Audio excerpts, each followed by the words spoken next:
Salut les gens et bienvenue sur Boîte à mots. Aujourd'hui on déroule le tapis rouge pour une autrice qui envoie quand même sacrément du pâté. Du pâté vegan si tu veux. Et il s'agit de...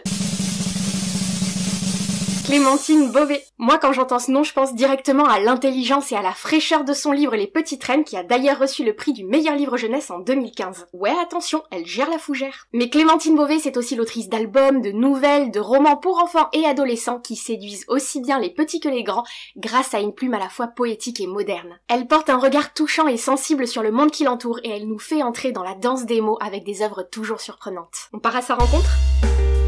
Bonjour à tous et bienvenue sur Boîte à mots. Boîte à mots parle de toutes sortes de littérature, donc aujourd'hui on va parler de littérature ado avec une vaste question, c'est quoi la littérature ado? C'est pour ça que je suis accompagné de Clémentine Beauvais.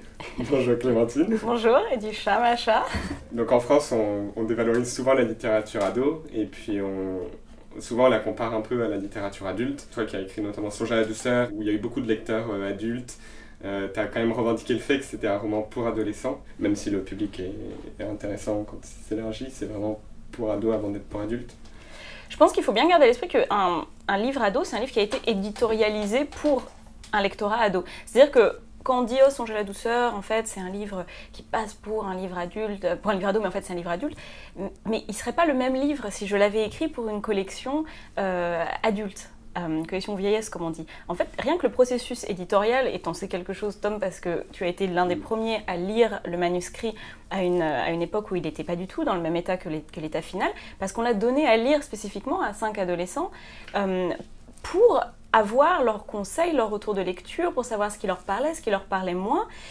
Tout ça, ça fait partie du processus éditorial, donc d'écriture. Et c'est pas la seule chose, c'est aussi la manière dont on va faire le design de couverture, dont on va approcher des médiateurs spécifiques en jeunesse, etc. La vérité, c'est qu'il y a une littérature ado spécifique, et c'est bien qu'elle soit là, parce qu'elle s'adresse à une audience aussi dont elle lui dit, écoutez, on est là pour vous en particulier, quoi. Et après, qu'il y ait un lectorat second d'adultes, moi j'en suis absolument ravie, mais il ne faudrait pas en fait que ça vienne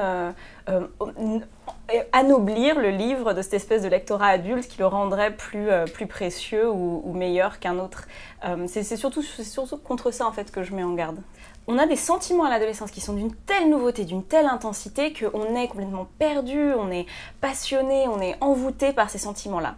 Ensuite, quand il y a d'autres contraintes, d'autres engagements qui prennent de notre temps, comme des engagements professionnels, etc., ça tend à pas forcément se déliter, mais se dissoudre dans ça.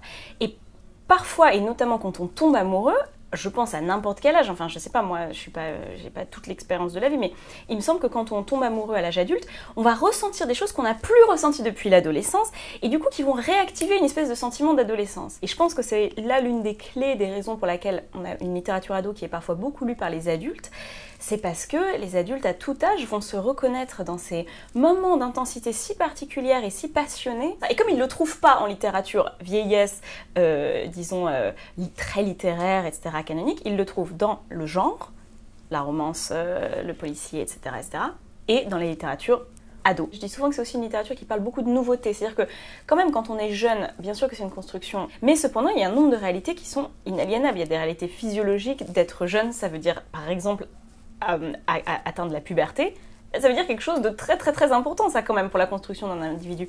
Et ça veut dire que quand on rencontre des situations, très souvent, ce sont des situations qu'on rencontre pour la première fois.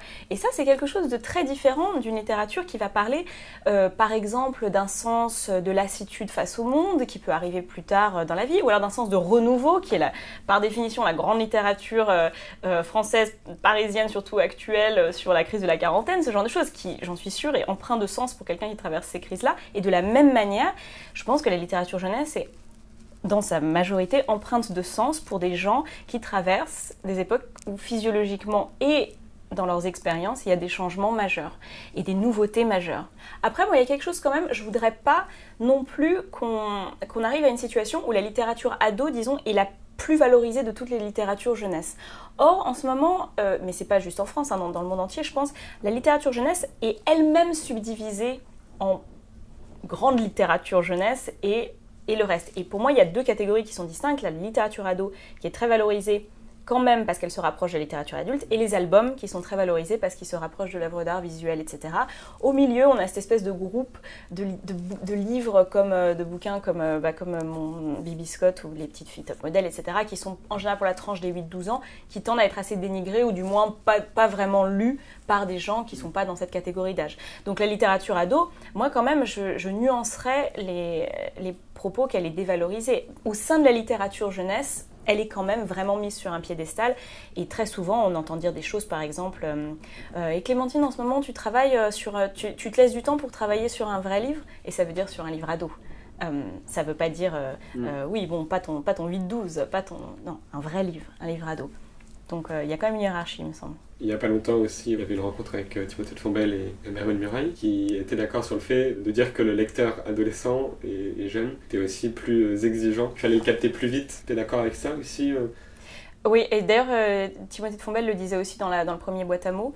Il dit que s'il s'ennuie, il va reposer le livre. Alors, je modérerais ça quand même un petit peu avec la littérature ado, parce qu'à partir du moment où il y a un engouement, après, il y a énormément de réflexion derrière. C'est-à-dire que c'est des lecteurs qui sont extrêmement pointilleux, réfléchis, qui vont analyser de manière extrêmement précise les situations, tant qu'il y a cet enthousiasme et cet engouement du départ. Donc c'est un petit peu contraignant, parce que c'est vrai qu'il faut créer ce mouvement vers l'avant dans le livre, mais une fois qu'on le fait, c'est vraiment une audience qui est extrêmement réceptive. Alors, voilà la boîte à mots.